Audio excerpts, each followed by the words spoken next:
अंदर कोई भी ऐसा खतरे की कोई बात नहीं है। इसके अतिरिक्त इससे हमने बेसिकली 3 T's पे हम लोग काम कर रहे हैं। ट्रैकिंग, ट्रेसिंग एंड ट्रीटमेंट पे हम लोग कार्य कर रहे हैं बाकायदा इन केसेस के लिए। हमारी जिला सर्विलेंस की टीम, अब हम लोगों ने जिला सर्विलेंस की टीम को लगा दिया है पूरी तरीके से।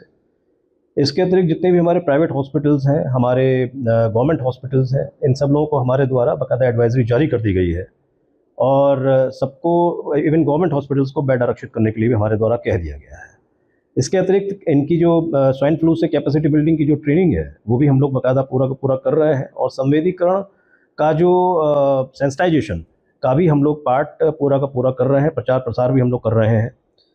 और हमारी जिला समन्वय जो समिति होती है इसके अंदर H1N1 के अंदर, इसके लिए हम लोग अलग अलग डिपार्टमेंट्स को भी हम लोगों ने बाकायदा एडवाइजरी जारी कर दी है। सर, एनसीआर में एक पैनिक टाइप का क्रिएट हो रहा है, क्या कुछ आप कहना चाहेंगे कि लोग अफवाहों पर ध्यान न दें? देखिए, अफवाहों पे मेरी तो अपील यही रहेगी कि किसी भी अफवाह पे ध्यान देने की आवश्यकता नहीं है, कोई भी पैनिक करने की आवश्यकता नहीं है। ऐसा कोई भी ऐसा बुखार नहीं है जिसके लिए पैनिक क्रिएट किया जाए। सर, गंभीर इसमें किस तरीके से डॉक्टर